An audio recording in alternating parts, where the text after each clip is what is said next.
China is making enormous progress in the development of artificial intelligence technology, and it has set off an earthquake in the West. The stocks of US big tech corporations crashed, losing tens of billions of dollars on the news that a small Chinese company called DeepSeek had created a new AI model that they released for free to the public. The Western media has referred to DeepSeek as the biggest threat to Silicon Valley's hegemony, and this is widely being called a Sputnik moment. That is a reference back to 1957 during the First Cold War, when the Soviet Union launched the first ever satellite in outer space, which was called Sputnik 1. The United States had significantly underestimated the technological capabilities of the former Soviet Union then, just as the US has vastly underestimated the technological capabilities of China today. Now, what's amazing is that the small Chinese company DeepSeek was able to develop a large language model, LLM, that is even better than the models that have been developed by the US mega corporation OpenAI, which is half owned by Microsoft, one of the biggest corporate monopolies on Earth. And in order to develop its groundbreaking R1 model, DeepSeek reportedly only spent around $6 million on the research. This is absolutely remarkable because US big tech corporations have spent more than $1 trillion developing artificial intelligence in the past decade. Just in 2024, US big tech corporations spent $200 billion on capital expenditure for AI, and they're expected to spend $234 billion in 2025. Moreover, when OpenAI announced in December 2024 that it had introduced ChatGPT Pro, it was charging $200 per month just for a subscription to use the application. Compare that to the DeepSeek R1 model, which is completely open source. It's free for everyone in the world to use. Not only is their app free to use, but you can download the source code because it's open source. You can install it locally on your computer or on your phone. You can even use it without the internet. This is completely free for everyone on Earth. And what's even better is that DeepSeek's LLM models only use a tiny fraction of the overall energy and computing power needed by OpenAI's models. So this is cheaper to use, it's better for the environment, and it's more accessible to the entire world. And it's free. I need to stress this point. It's free. This is why the week it was launched in late January, DeepSeek became the most popular app on Earth, the #1 app in the United States, overtaking ChatGPT. This has caused pandemonium in the US stock market because DeepSeek only spent reportedly around $6 million compared to the hundreds of billions of dollars being spent by US big tech corporations. So a lot of investors are saying, why are we spending so much money on these companies when a small startup in China can do better work for free? And moreover, the US government put export restrictions on China, trying to block China from getting access to cutting edge NVIDIA chips that are needed for AI, or that they thought were needed to develop AI. But in reality, DeepSeek has shown that you don't need the most cutting edge chips if you have brilliant researchers who are motivated to innovate. So what happened? NVIDIA lost $600 billion in its market cap in one day. This was the largest one-day loss in the history of the US stock market. NVIDIA shares plunged 17%, and other shares of big tech companies like Dell and Oracle and Supermicro all fell by at least 8.7% in one day. Now, immediately after NVIDIA's stock crashed, it slightly rose again because investors were doing something known as buying the dip. The same thing happened overall to the NASDAQ Composite, which is the main stock market index of publicly traded tech companies in the United States. But this was a massive blow to global investor confidence in the US stock market, and the idea being pushed by the Western financial press of so-called American exceptionalism. The idea that US tech companies are the best in the world and there's no real competition to these monopolies in Silicon Valley. In reality, what we've seen is that out of nowhere, a small, little-known Chinese startup has shaken everything up. And this is leading many financial analysts to ask if this is the beginning of the popping of the massive big tech bubble in the United States. Now, I recently published a video, which I will put a link to in the description below, explaining how the US stock market is in the biggest bubble in history. When you look at the Buffett indicator, which measures the market capitalization of publicly traded stocks in the US compared to GDP, you can see that it is at the highest level ever recorded at more than 200% of GDP, which is significantly higher than at the peak of the dot-com bubble that burst in 2000. Or if you look at the price to earnings ratio, the PE ratio, which compares the inflation-adjusted earnings of US publicly traded companies compared to the price of their stocks, you can see that they're at the highest levels since the dot-com bubble of 2000, and they're even higher than they were in 1929 at the peak of the stock market mania, which eventually crashed and contributed to the Great Depression of the 1930s. This is why even Jamie Dimon, the CEO of the largest US bank, JP Morgan Chase, warned at the World Economic Forum in Davos in January that the US stock market is inflated. He publicly said it. And when you have these large oligarchs on Wall Street publicly saying it, it's clear that it's a warning. They're saying, you should probably get out now. And what's even more concerning is how extremely concentrated the US stock market is. The majority of the growth in the S&P 500, which is the index of the 500 largest publicly traded companies on US stock exchanges, the growth in that index in recent years has been overwhelmingly dominated by just a small handful of big tech corporations, which are known as the Magnificent Seven or the Mag 7. Those are Apple, Microsoft, Nvidia, Amazon, Meta, Tesla, and Alphabet. Together, those 7 big tech corporations make up a third of the weight of the entire S&P 500. And those same Mag 7 companies make up nearly a quarter of the weight of the MSCI World Index, which is used by investors around the world to invest in the stock market of the entire world. And yet it's largely dominated by a small handful of US big tech monopolies. So there are literally trillions of dollars from investors all around the world that have flooded into the stocks of these US big tech corporations under the assumption that they have no real competition. They're the only game in town.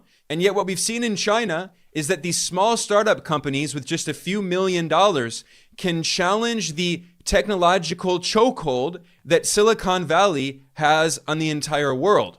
This is especially symbolic because the extreme power of the billionaire oligarchs in the US big tech companies has been exposed by the Donald Trump administration. Trump invited the world's richest billionaires to sit with his cabinet members at his inauguration on the 20th of January. The world's 3 richest oligarchs were sitting there, which are Elon Musk, Jeff Bezos, and Mark Zuckerberg, which together, the 3 of them have more than $800 billion of wealth. They were joined by the CEO of Alphabet and Google, the billionaire Sundar Pichai, and also the billionaire CEO of Apple, Tim Cook. And then just one day after Trump invited all of those big tech billionaires to his inauguration, he invited 3 more big tech billionaires to the White House, where they announced the Stargate project, pledging $500 billion of investment in artificial intelligence technology in the US. Trump proudly announced this standing next to Sam Altman, who is the billionaire CEO of OpenAI, which is half owned by Microsoft. He was also with the billionaire CEO of SoftBank, Masayoshi Son, and he was with the billionaire, one of the richest men on earth, Larry Ellison, who is the chairman of Oracle. So it's become completely clear to the entire world that the United States is an oligarchy, that the US government is being run by a small handful of billionaires. In the Trump administration, there are 13 billionaires, including Trump himself, who have senior roles in the administration. When Trump ran for president, he held these luxurious galas where he raised tens of millions of dollars, telling rich people that he's going to continue cutting taxes on the rich and on corporations. And when Trump was president the first time, he cut taxes on the rich so much that the 400 richest billionaire families in the United States paid a lower average tax rate than the bottom half of the entire country, the bottom half of working class Americans who struggle to make ends meet, living paycheck to paycheck. They pay more taxes than the richest billionaire oligarchs in the country. So obviously, these big tech corporations are extremely afraid of competition. That's what they fear most of all. Well, regulation and being broken up, but that's not going to happen because the US government has been captured by them. So what they fear is competition, especially from China, which is why the US government has tried to ban all of the Chinese competitors to US big tech monopolies. This is what they tried to do to TikTok, trying to force the Chinese parent company of TikTok, which is called ByteDance, to sell TikTok to a US big tech monopoly. And now the US government is fear-mongering about DeepSeek, claiming that the app is a so-called national security threat, which is always the excuse used by the US government. They said that Chinese electric vehicles from companies like BYD are a so-called national security threat. So the US government put 100% tariffs on Chinese electric vehicles just a few weeks after Elon Musk, the richest man on earth, warned that if the US government didn't put protectionist policies and tariffs on Chinese EVs, that they would demolish rivals like Tesla. So, and this was under the Biden administration. This is bipartisan. It's not just Donald Trump. They are trying to protect US big tech monopolies and prevent any Chinese competitors from challenging them, despite the fact that Chinese electric vehicles are significantly cheaper and better than Tesla and other electric vehicles produced by US car companies, which there are not many options. But look, I have personally been in BYD cars and in Tesla cars.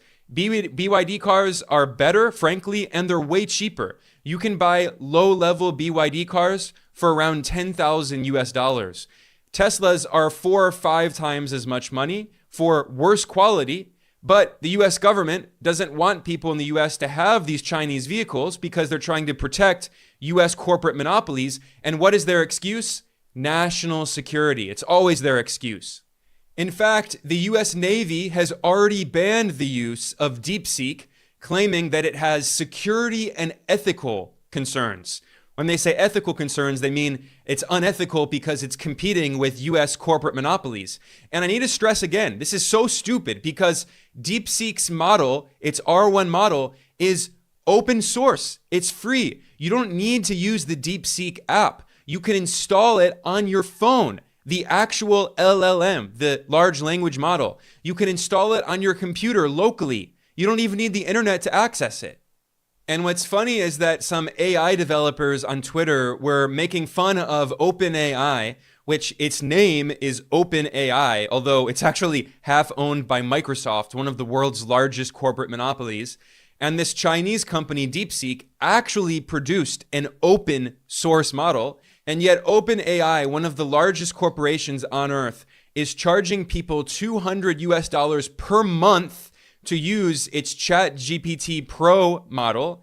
And meanwhile, critics of DeepSeek say, oh, this Chinese company is going to collect all of your data. Meanwhile, if you actually look at OpenAI's privacy policy, they say very, very clearly, I'm reading here from OpenAI's website, quote, "We collect personal data if you create an account to use our services or communicate with us," end quote.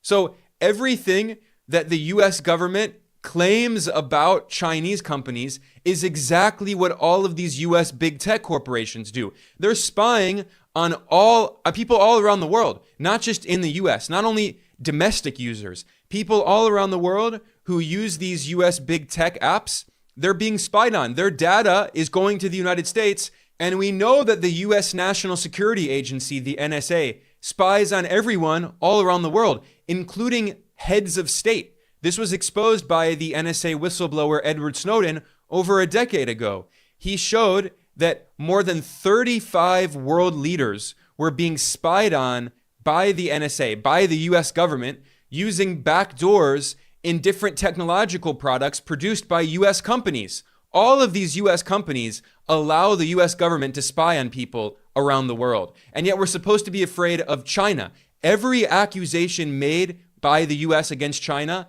is a confession of what the US government actually does. And speaking of that, I should point out just how coincidental it is, gosh darn, that the same week that DeepSeek became the most popular, the most downloaded app in the United States, overtaking its Silicon Valley competitors, what happened? There was a massive cyber attack against DeepSeek. What a coincidence. I wonder who could possibly be behind these attacks. I'm sure there are no connections whatsoever, but I'm just going to point out, apropos of nothing, two very interesting news articles from back in 2019. Did you know that the US government admitted to launching cyber attacks on Iran? Who knew? Or did you also know that back in 2019, the New York Times reported that the US government officials admitted that they were carrying out cyber attacks on Russia's power grid? So there is a precedent here. That's very strange. What we've seen for years is that the US government has been waging a technology war and an economic war against China. And Western media outlets have said this openly. Back in 2023, CNN published an article titled, US Escalates Tech Battle by Cutting China Off from AI Chips. And this was not just the Biden administration. This went back to 2018 in Trump's first term, when Trump launched a trade war on China and he began restricting the export of important forms of technology to China. This has been referred to as a chip war. And why is the US government waging a chip war? Why did the US government put sanctions on top Chinese tech companies like Huawei? Why did the US government put export restrictions on China to try to prevent it from getting access to cutting-edge semiconductors? Well, Joe Biden's Commerce Secretary, Gina Raimondo, admitted it. She said that the US wants to, quote, slow down China's rate of innovation, end quote. That was openly admitted. The US government's stated goal is to prevent China from technologically developing. In 2024, Commerce Secretary Gina Raimondo said that the US will, quote, do whatever it takes, end quote, to prevent China from getting access to cutting-edge technology. Do whatever it takes. Whatever it takes includes a lot. That includes cyber attacks, sanctions, tariffs, sabotage. Who knows? It includes a lot of things within whatever it takes. This is how desperate the US government has been in its tech war and trade war on China, trying to save Silicon Valley from any competition, trying to save all of these corporate monopolies in Silicon Valley who fund politicians from both the Republican and Democratic parties in the Biden administration and the Trump administration. If it wasn't already obvious enough that the US government has been waging a new Cold War against China, well, the US Commerce Secretary Gina Raimondo said it again. She said in 2023 that China is, quote, the biggest threat we've ever had, end quote. And then she said that, quote, every minute of every day, we have to wake up tightening those controls, end quote. So the US government has been waging a full-on tech war, an economic war, trying to destroy China's tech sector and save Silicon Valley monopolies. And what has been the result? The US has failed. DeepSeek has shown how China continues to innovate. It's creating better technology for much cheaper, and it doesn't need access to the cutting-edge chips made by NVIDIA. It's doing it for just a few $1 million with older chips. And the biggest irony in all of this is that for years, Western so-called experts have claimed that China can't innovate.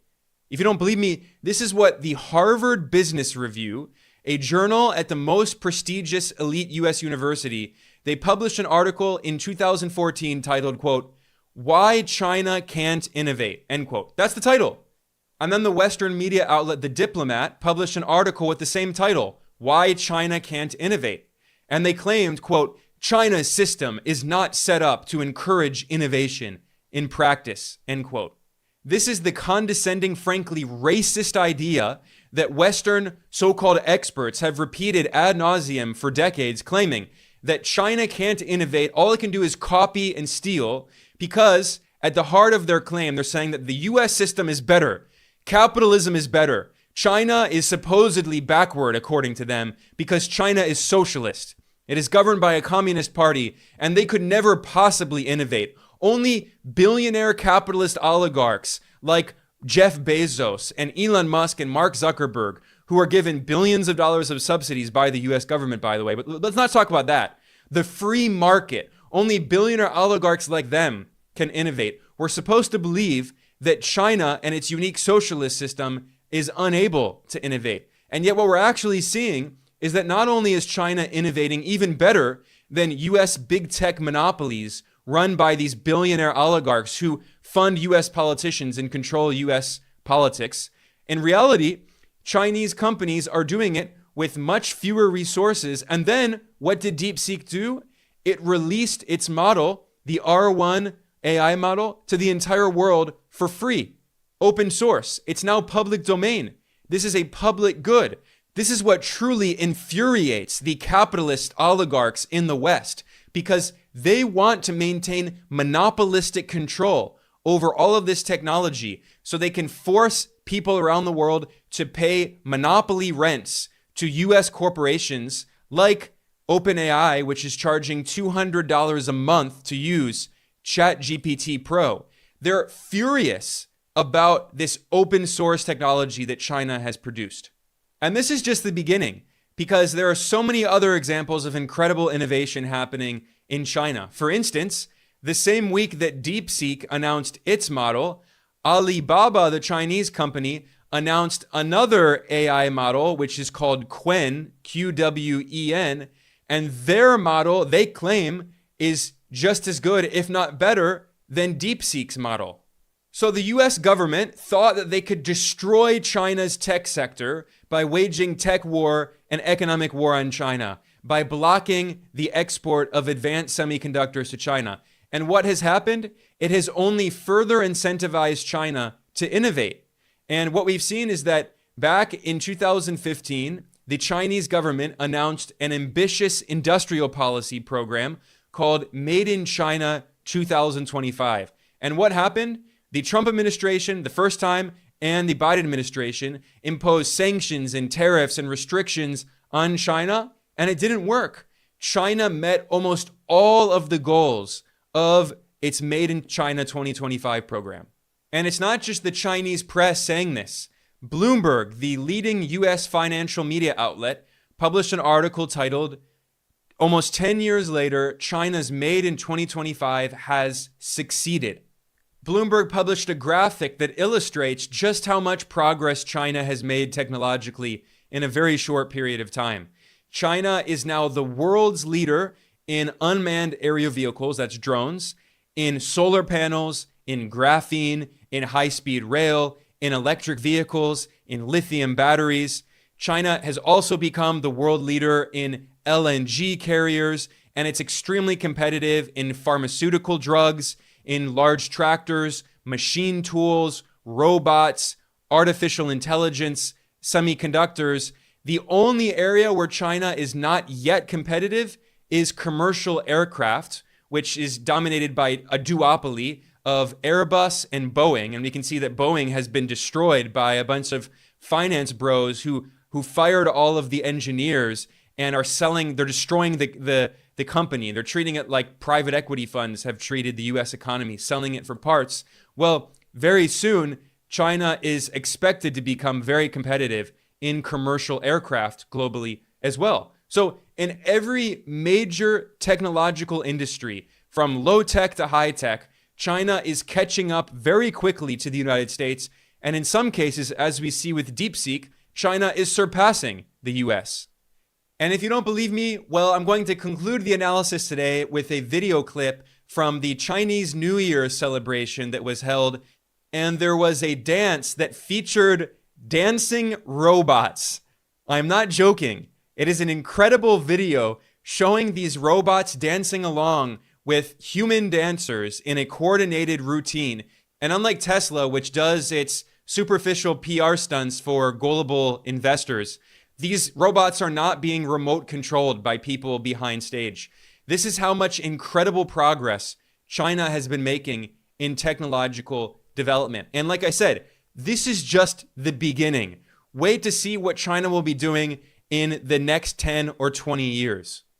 And this is precisely why politicians in Washington have been losing their minds over China from both parties, Republicans and Democrats, the Trump administration and the Biden administration. They're mouth-foaming warmongers trying to destroy China at all costs because for years, the so-called experts have been telling them China can't innovate. China can't innovate. China can only copy. And here, China is innovating. It's running laps around the United States with fewer resources, under sanctions, under export restrictions, under tariffs. And the US government is getting more and more aggressive because it's trying to protect its Silicon Valley corporate monopolies who do not want any competition. And in reality, what happens is when you have monopolies, they do not want to innovate. They simply want to establish control over everything and then charge exorbitant monopoly rents to get rich. That's become the US economic model. It's not based on innovation.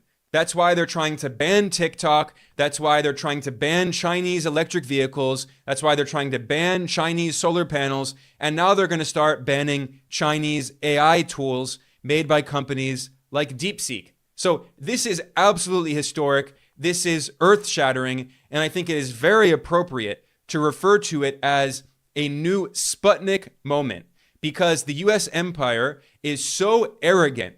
And it's run by these warmongering politicians who always underestimate their geopolitical rivals. And here we are today, and they have a lot of egg on their face. They have been shown to be the emperor without clothes. On that note, I'm going to conclude. I am Ben Norton. I'm the editor-in-chief of Geopolitical Economy Report. Please like and subscribe. Please share this. I will see you all next time.